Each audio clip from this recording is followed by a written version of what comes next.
Hello, good morning students, how are you.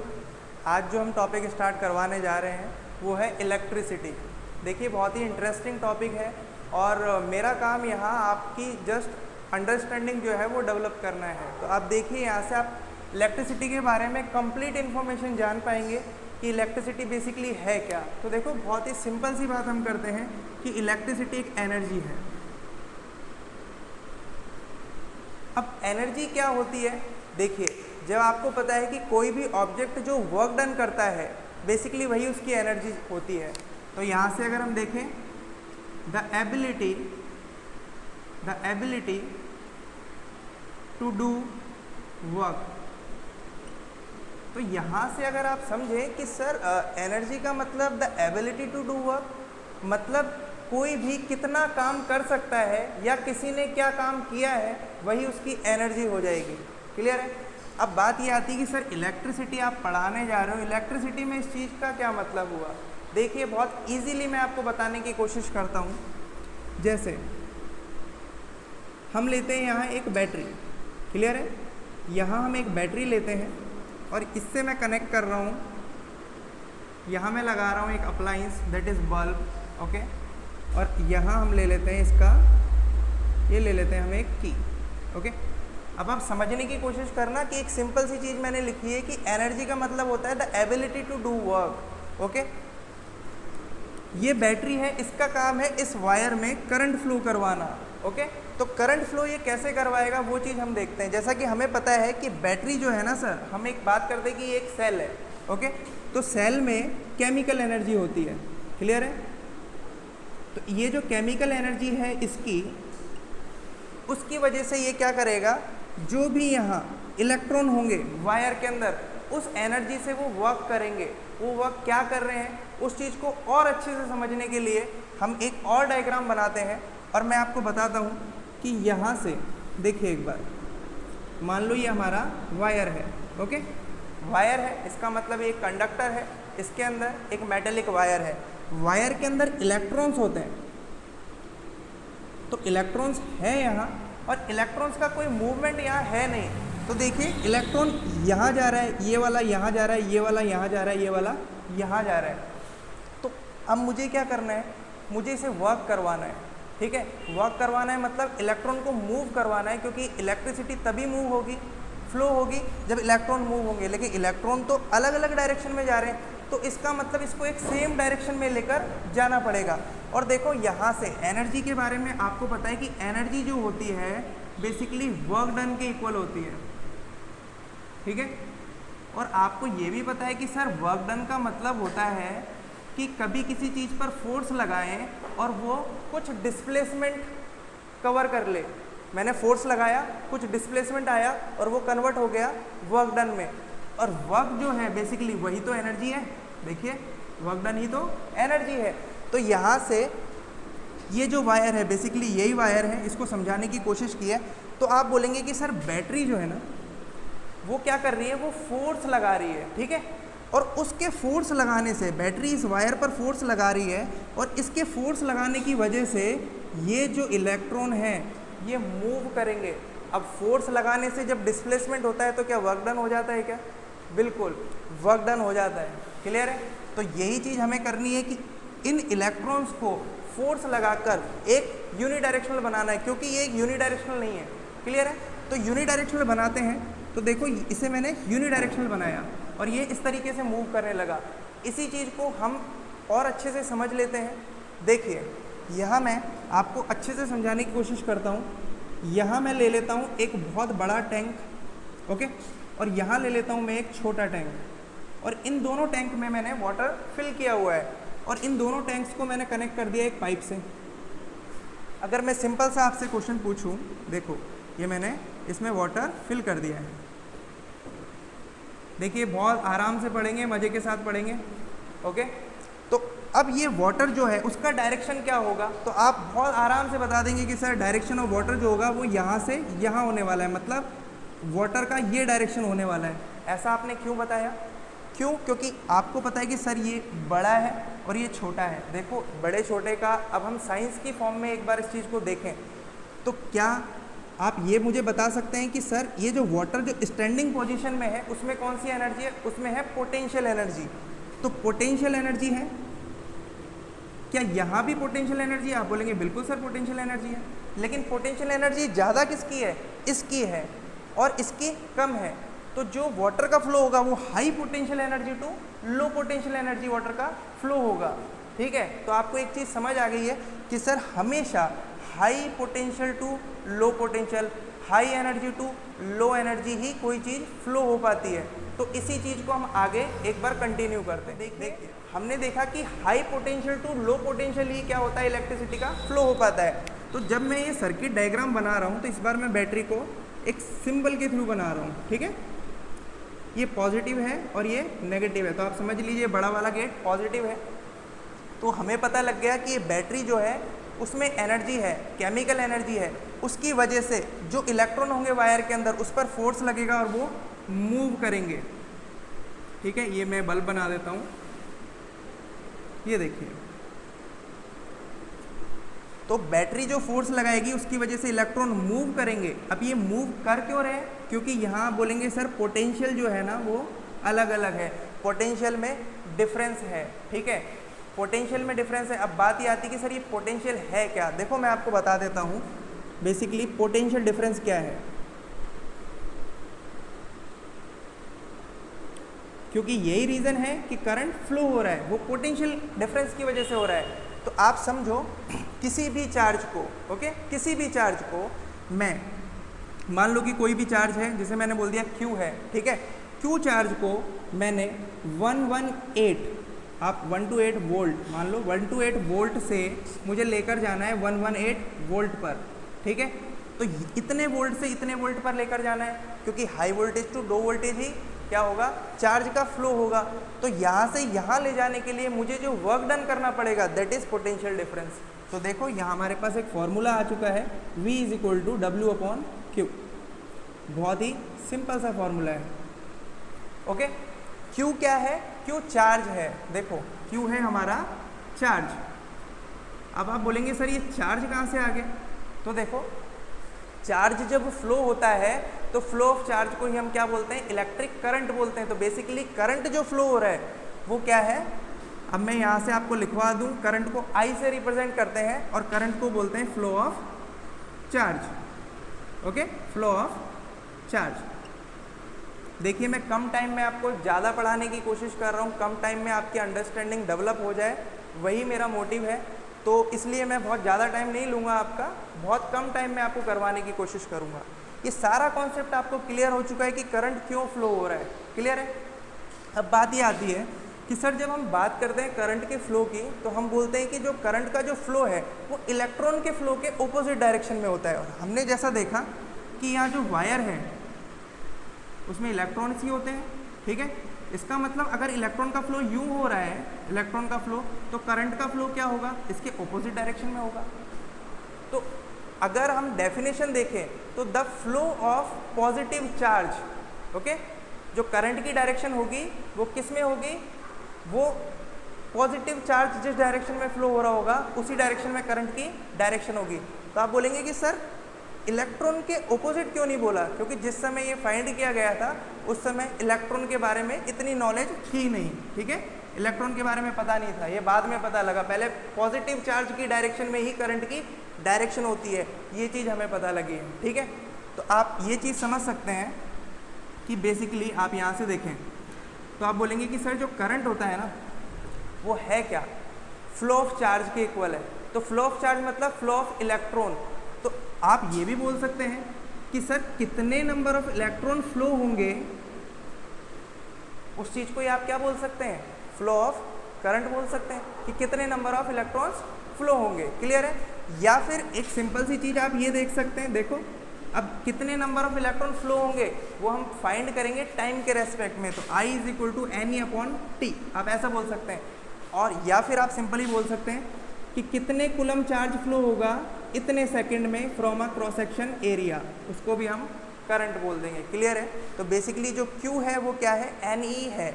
Q charge है और N मतलब number of, मतलब 2 इलेक्ट्रॉन फ्लो हो रहे हैं तो उसके इक्वल वैल्यू हो जाएगी चार्ज की। क्लियर है? तो चलो एक बार हम आगे और देखते हैं। डिस्कस कर चुके हैं कि जो फ्लो ऑफ करंट होता है बेसिकली, ठीक है, वो किसके इक्वल होता है? चेंज इन वोल्टेज के इक्वल होता है कि सर जितना पोटेंशियल डिफरेंस होगा उतना ही करंट फ्लो होने वाला है। तो इस चीज़ को मैं आपको बहुत इजीली बताने की कोशिश करता हूँ। देखो आपके पास आ गया ओम्स लॉ, ठीक है, current flows through an electric wire,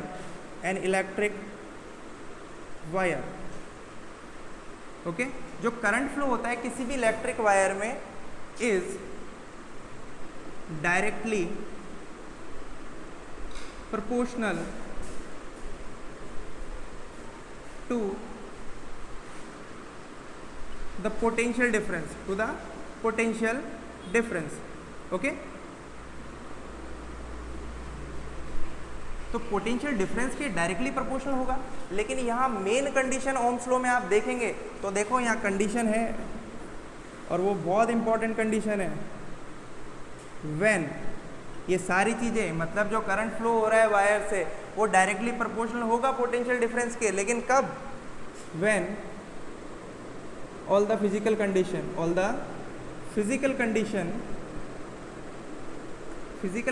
का मतलब temperature, pressure, okay, are constant. जो फिजिकल कंडीशन होगी वो कांस्टेंट होनी चाहिए। उस कंडीशन में जो आपका वोल्टेज होगा वो डायरेक्टली प्रोपोर्शनल किसके?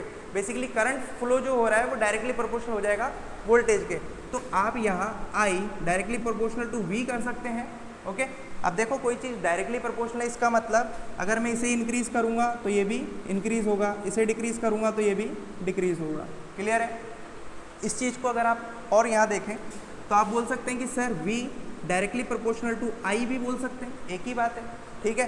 ये प्रोपोर्शनलिटी जो कांस्टेंट है उसको मुझे हटाना है, ठीक है। उसको हटाने के लिए मैं क्या कर रहा हूँ, एक कांस्टेंट लगा दे रहा हूँ और वो है R। वो कांस्टेंट क्या है? R है। और इस कांस्टेंट को ही हम क्या बोलेंगे? रेजिस्टेंस बोलेंगे। क्लियर है? अब एक नई चीज़ देखने में आ गई हमारे पास, वो है रेजिस्टेंस। अब देखो इस चीज़ को बहुत अच्छे से डिस्कस करते हैं कि रेजिस्टेंस क्या है, ओके। देखो जब भी करंट फ्लो होता है किसी भी वायर से तो वायर जो है वो करंट के फ्लो को ओपोज करता है, ये उसकी प्रॉपर्टी होती है। और करंट के फ्लो को जो ओपोज करता है बेसिकली वही क्या है? रेजिस्टेंस है। तो what is resistance? Resistance that offered by a conductor which opposes the flow of current, okay. तो this is called resistance. Is it clear?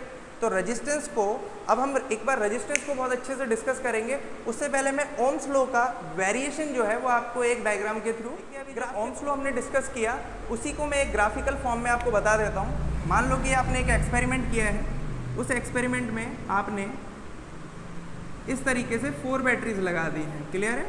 आपने 4 बैटरीज लगा दी हैं। ये V1 है, बैटरी V2 है, इसका वोल्टेज V3 है, इसका वोल्टेज V4 है, ओके। तो आपने इस तरीके से लगा दिया है और ये बैटरीज हैं। यहाँ आप लगा देंगे आमीटर को। अब देखो आमीटर क्या होता है उसके बारे में अलग से डिस्कशन करेंगे, उससे पहले मैं आपको यहाँ बता देता हूँ आमीटर क्या है। पहले तो देखो आमीटर एक इंस्ट्रूमेंट है, एक डिवाइस है जिसका यूज़ हम क्या किस लिए करते हैं? टू मेज़र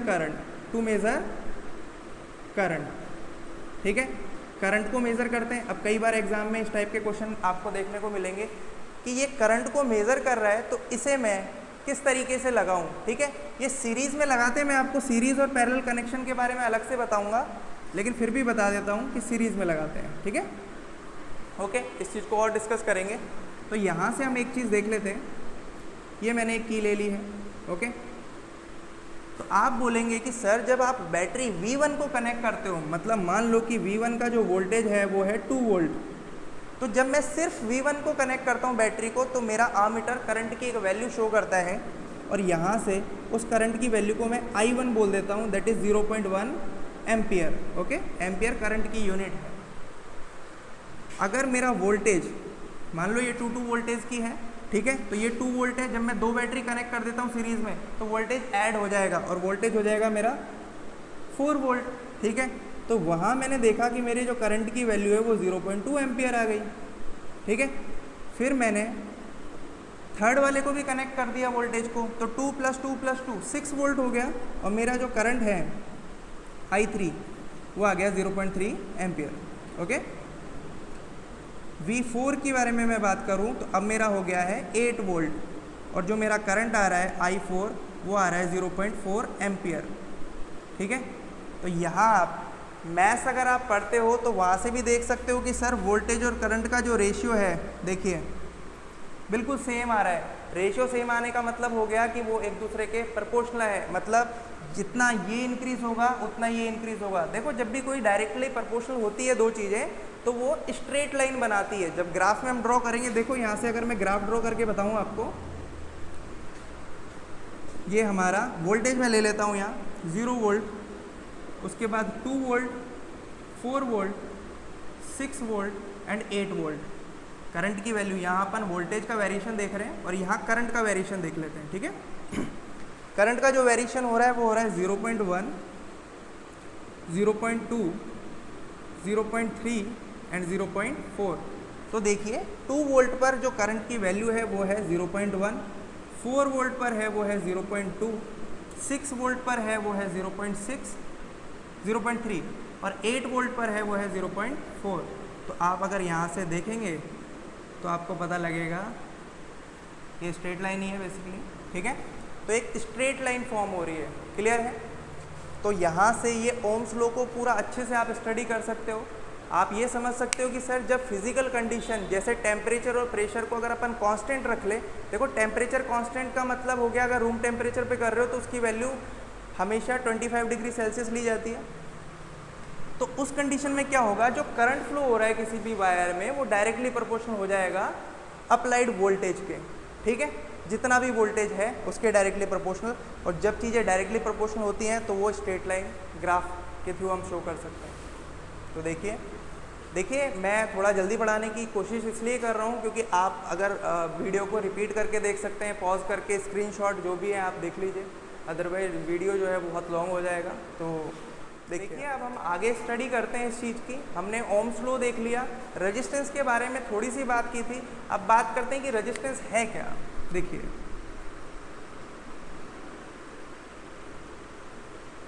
तो आप बोलेंगे कि सर रेजिस्टेंस बेसिकली क्या है। रेजिस्टेंस वो प्रॉपर्टी है किसी भी कंडक्टर की जो करंट के फ्लो को ओपोज करता है। It opposes the flow of current, okay.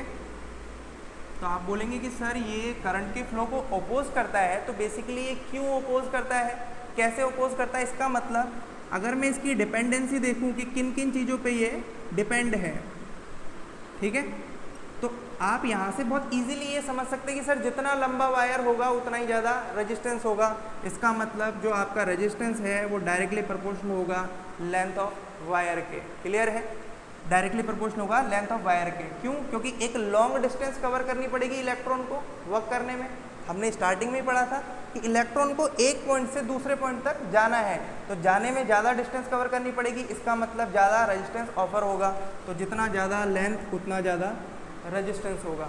देखिए रेजिस्टेंस जो है वो इन्वर्सली प्रोपोर्शनल होता है एरिया ऑफ क्रॉस सेक्शन के। अब एरिया ऑफ क्रॉस सेक्शन क्या होता है ये देखिए, जैसे ये वायर है, तो जब इस वायर को आप आगे से देखेंगे तो आपको एक सर्कल दिखाई देगा, क्लियर है। अब इन्वर्सली प्रोपोर्शनल का मतलब क्या हुआ कि सर जितना ज़्यादा एरिया ऑफ क्रॉस सेक्शन होगा उतना ही कम क्या होगा, रेजिस्टेंस होगा, और जितना कम रेजिस्टेंस होगा करंट उतना ही ज़्यादा होगा। क्यों? क्योंकि जितना कम ओपोज करेगा उतना ही करंट क्या होगा, इंक्रीज हो जाएगा।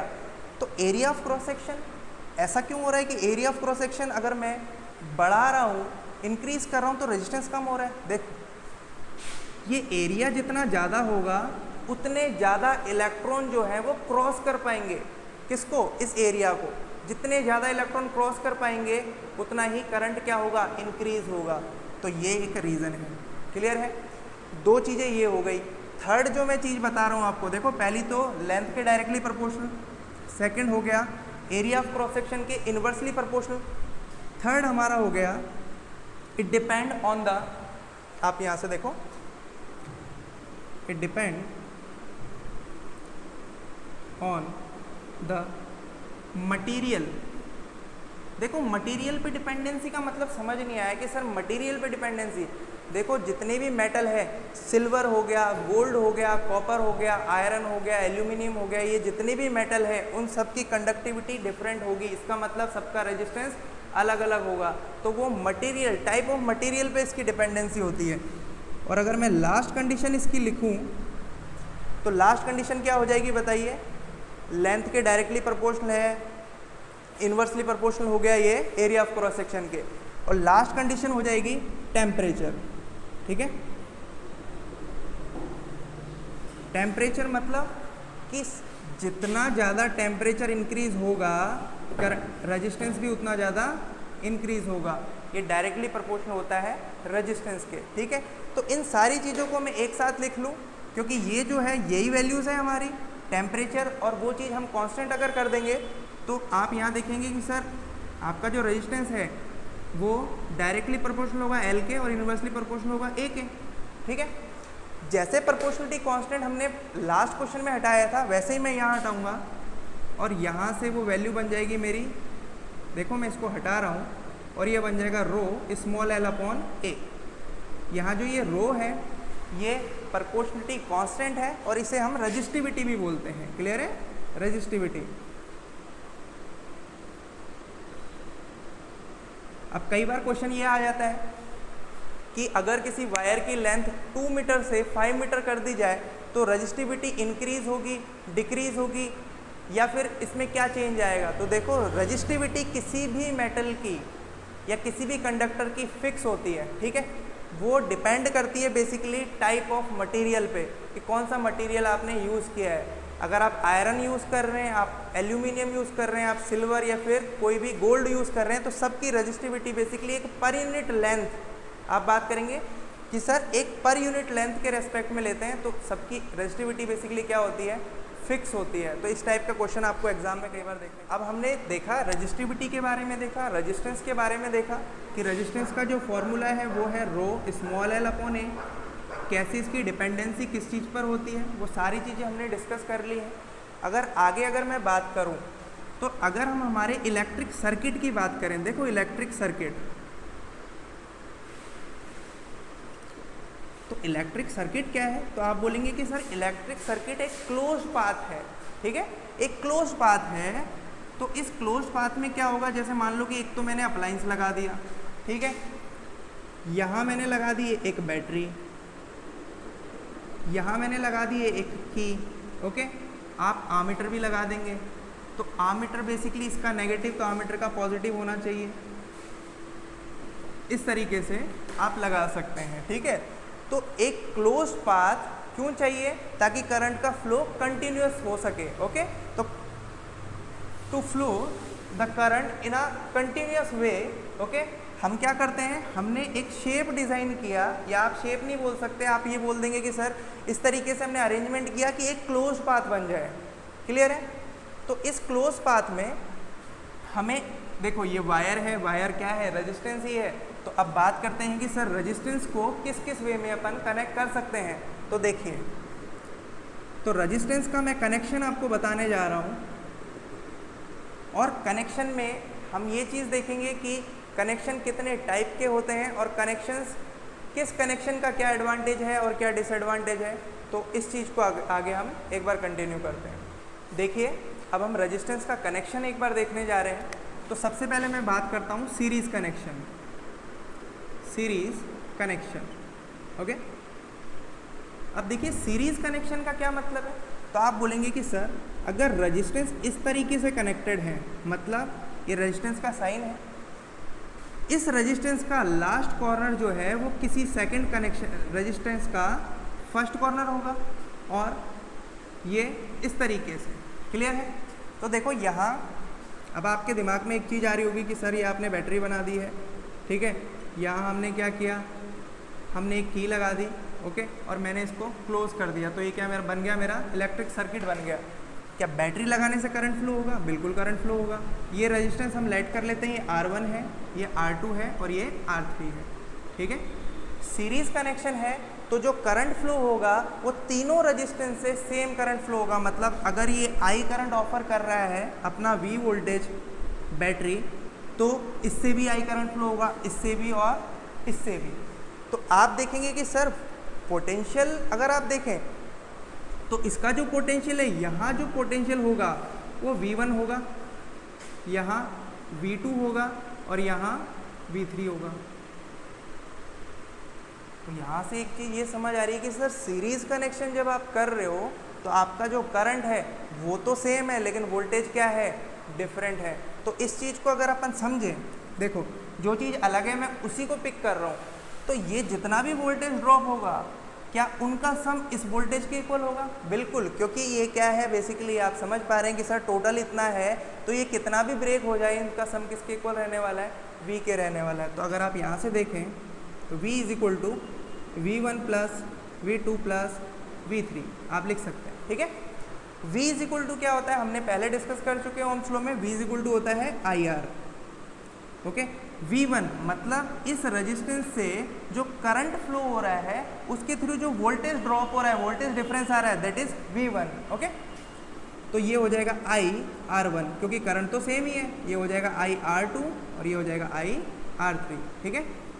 I को आप कॉमन ले लेंगे,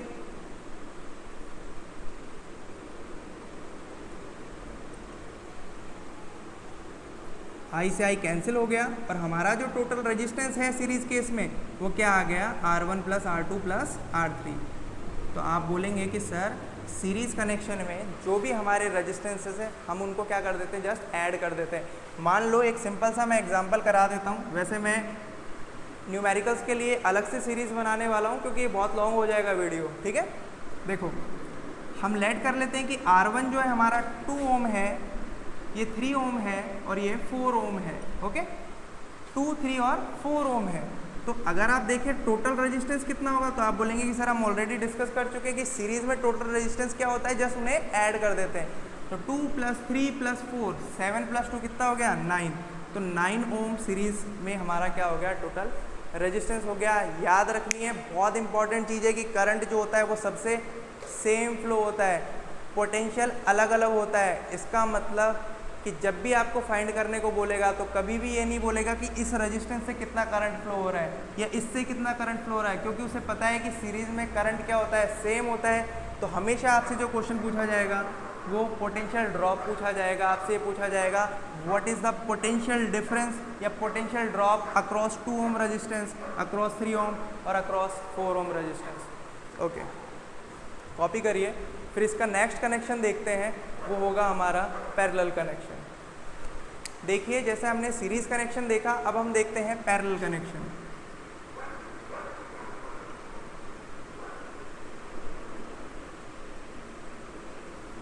अब देखते हैं पैरेलल कनेक्शन में क्या होता है। तो पैरेलल कनेक्शन में क्या होता है, वही 3 रेजिस्टेंस में लेने वाला हूँ, लेकिन अब क्या होगा कि जितने भी रेजिस्टेंस में ले रहा हूँ सबका एक जो फर्स्ट एंड है वो एक ही पॉइंट पर कनेक्ट होगा और लास्ट जो एंड है वो एक ही पॉइंट पर कनेक्ट होगा। देखिए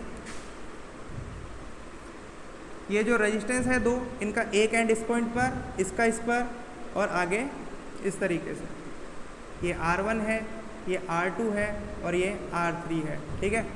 अब देखो जैसा कि हमने लास्ट क्वेश्चन किया था तो 2, 3 और 4 ओम मैंने लिया था और उनका एडिशन करने के बाद 9 ओम आ रहा था।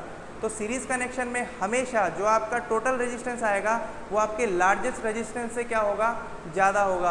और इस कंडीशन में जो टोटल रेजिस्टेंस आएगा वो आपके स्मॉलेस्ट रेजिस्टेंस से भी छोटा होगा। तो इस चीज़ को एक बार देख लेते हैं। यहाँ मैं कनेक्ट कर रहा हूँ एक बैटरी के थ्रू, उसका वोल्टेज V है, करंट जो है वो I फ्लो हो रहा है, ठीक है। और यहाँ हमने लगा दिए एक P, ओके। देखिए अगर करंट I फ्लो हो रहा है तो यहाँ तक तो I करंट जाएगा, लेकिन आगे जाके करंट क्या होगा, इसको मिलेगा I1 डिवाइड हो जाएगा, इसको I2 और इसको I3, ओके। और जो इनके अक्रॉस अगर मैं पोटेंशियल देखूँ तो सभी के अक्रॉस जो पोटेंशियल होगा वो क्या होगा, वही होगा जो बैटरी का है, ठीक है। तो यहाँ से एक चीज़ समझ आ रही है कि सर अगर पैरेलल कॉम्बिनेशन का कोई क्वेश्चन आएगा तो उसमें करंट अक्रॉस ईच रेजिस्टेंस जरूर पूछ सकता है, लेकिन वोल्टेज नहीं पूछेगा। क्यों? क्योंकि वोल्टेज सेम होता है। तो देखो अलग क्या है, करंट है, तो जो अलग होता है उसी को पिक करते हैं अपन। I is equal to I1 plus I2 plus I3, okay. And V is equal to IR हम ऑलरेडी देख चुके हैं, V is equal to IR। तो यहाँ से I की वैल्यू क्या हो जाएगी, V अपॉन R। देखो V अपॉन R क्या हो जाएगा, V upon R1, V upon R2, V upon R3, okay. यहाँ से V कॉमन लोगे आप। देखो मैथ्स के स्टूडेंट हो, इतना तो आता है आपको, मैथ पढ़ते ही हैं। ये देखिए, तो आपका V से V कैंसिल हो जाएगा और यहाँ जो आपका रेजिस्टेंस आ चुका है, टोटल रेजिस्टेंस वो आ चुका है 1 upon R is equal to 1 upon R1 plus 1 upon R2 plus 1 upon R3। अब जैसा मैंने आपको बताया कि जो रेजिस्टेंस होगा, देखो उसी की तरह ले लेता हूँ मैं, ये 2 ओम बोल देता हूँ, ये 3 ओम बोल देता हूँ और ये 4 ओम। अब आप टोटल रेजिस्टेंस जब फाइंड करेंगे तो मैंने बोला कि टोटल रेजिस्टेंस स्मॉलेस्ट रेजिस्टेंस से भी छोटा आने वाला है। देखो कैसे, 1 upon R is equal to 1 upon 2, 1 upon 3, 1 upon 4, LCM क्या आ जाएगा 12। तो यहाँ आ गया 6 प्लस 4 प्लस 3, तो कितना आ गया 13 अपॉन 12। अब आप इसको डिवाइड करेंगे तो 12 1 12, ठीक है। 1 बचा है तो यहाँ एक 0 आ जाएगा, 0 आ गया 1.08 ओम। बेसिकली ये 1 अपॉन R की वैल्यू है। आप एक काम कर सकते हैं, ये आपकी जो वैल्यू है 1 अपॉन R की है, तो आपको R फाइंड करना है तो इसे फ्लिप कर दो यहाँ तक पहुँचने के बाद, 12 अपॉन 13, तो 0 पॉइंट समथिंग आ जाएगा। क्लियर है? तो 0.8 ओम के आसपास आ जाएगा ये वैल्यू। क्लियर है? ओके। तो आप देख रहे हैं कि सबसे स्मॉलेस्ट जो आपका रेजिस्टेंस था वो 2 ओम था, ये उससे भी छोटा आ गया। क्लियर है? तो आप यहाँ से थोड़ा सा आइडिया ये लगाओ कि सर टोटल रेजिस्टेंस हमारा आ गया 0.8, मतलब जो इतने सारे रेजिस्टेंस अपन ने लगाए थे लेकिन टोटल क्या हो गया, स्मॉलेस्ट से भी कम हो गया। तो घर में अगर अपन कनेक्शन करेंगे तो सीरीज़ तो बिल्कुल नहीं करेंगे, हम कैसा करेंगे, पैरेलल करेंगे। क्यों? क्योंकि करंट बहुत कम हो जाएगा, रेजिस्टेंस बहुत कम हो जाएगा, और जितना कम रेजिस्टेंस होगा उतना करंट ज़्यादा होगा, तो उतना कम ओपोज करेगा। तो आप ये चीज़ समझ सकते हैं। फिर डिफरेंस, इम्पॉर्टेंस और इनका मेरिट डिमेरिट हम एक बार डिस्कस करेंगे। यहाँ से आप इसे एक बार देखिए, पैरेलल और सीरीज़ कनेक्शन हम डिस्कस कर चुके हैं। अब मैं आपको उनके एडवांटेजेस बता देता हूँ। अब आप बोलेंगे सर एडवांटेजेस क्यों जानने हैं? इसलिए जानने हैं क्योंकि एग्ज़ाम में कई बार क्वेश्चन आता है कि जो हमारे होम में, हमारे घरों में जो कनेक्शन होता है वो सीरीज़ होता है या पैरेलल। तो अब आप खुद बता देंगे मुझे। देखो, अगर मैं बात करूँ, हमारे घर पे जो सप्लाई आती है वो वोल्टेज होता है 220 वोल्ट, ठीक है। तो 220 वोल्ट अगर सप्लाई है तो ईच अप्लायंस को जो वोल्टेज चाहिए वो कितना चाहिए, 220 वोल्ट वोल्टेज चाहिए। तो सबको वोल्टेज सेम मिलना चाहिए, लेकिन सीरीज़ कनेक्शन में वोल्टेज क्या होता है, सेम नहीं होता, वोल्टेज ड्रॉप होता है। तो पहली चीज़ ये है, इसलिए हम क्या करते हैं, पैरेलल कनेक्शन करते हैं, ठीक है। दूसरा, अगर हम बात करें तो आप बोलेंगे कि सर सभी को सेम करंट मिल रहा है, लेकिन आपको पता है कि हर अप्लायंस डिफरेंट करंट ड्रॉ करता है, तो सबको सेम करंट नहीं मिलना चाहिए, ठीक है। अलग अलग करंट मिलना चाहिए, क्योंकि हर अप्लायंस की करंट ड्रॉ करने की कैपेसिटी अलग अलग होती है, जो कि पैरेलल में आपको देखने को मिलता है कि करंट जो होता है पैरेलल में डिफरेंट होता है। तो पैरेलल कनेक्शन इसलिए क्या है, इम्पॉर्टेंट है, क्योंकि करंट डिफरेंट होता है, वोल्टेज क्या होता है, सेम होता है। तो मैं आपको ये बता रहा हूँ कि पैरेलल कनेक्शन क्यों होता है घरों में। क्लियर है? तो ये 2 रीज़न हो गए। एक रीज़न ये हो गया कि सर सीरीज़ में आप एक साथ कनेक्ट कर रहे हो, अगर गलती से भी एक अप्लायंस ख़राब हो गया, मान लो जैसा हमने ये देखा, तो मान लो कि ये हमारा फ़ैन है, ये एसी है और ये बल्ब है, गलती से भी ये अप्लायंस ख़राब हो गया तो कनेक्शन ब्रेक हो गया। कनेक्शन ब्रेक हो गया तो बाकी के डिवाइसेस भी वर्क नहीं करेंगे, इसलिए भी हम क्या करते हैं, पैरेलल कनेक्शन यूज़ करते हैं। क्यों? क्योंकि पैरेलल कनेक्शन में आपने देखा है कि जो कनेक्शन है करंट जो है वो अलग अलग फ्लो हो रहा है। मान लो कि इससे करंट I फ्लो हो रहा है, I1 था, अगर ये काम नहीं कर रहा तो करंट यहाँ से फ्लो हो जाएगा क्योंकि अलग अलग करंट फ्लो हो रहा है। तो पैरेलल में हमारा इस तरीके की चीज़ें देखने को मिलेंगी, ठीक है। तो पैरेलल और सीरीज़ कॉम्बिनेशन में क्या डिफरेंस है, क्यों हम यूज़ करते हैं, ये सारी चीज़ें आपने देख ली। और सबसे इम्पॉर्टेंट चीज़ थी कि सर जब हमने टोटल रेजिस्टेंस देखा तो टोटल रेजिस्टेंस पैरेलल के केस में स्मॉलेस्ट रेजिस्टेंस से भी छोटा आ रहा था, क्योंकि हमें रेजिस्टेंस कम करना है ताकि करंट की वैल्यू क्या हो, इंक्रीज़ हो, क्योंकि रेजिस्टेंस जितना ज़्यादा होगा लॉस हमारा उतना ही ज़्यादा होगा। और सीरीज़ में जो रेजिस्टेंस की वैल्यू है टोटल रेजिस्टेंस की वो ऑलवेज़ क्या होती है, ज़्यादा होती है, जो लार्जेस्ट रेजिस्टेंस है उससे भी ज़्यादा होती है। तो इसलिए हम सीरीज़ कनेक्शन नहीं करते हैं, हम पैरेलल कनेक्शन करते हैं घरों में।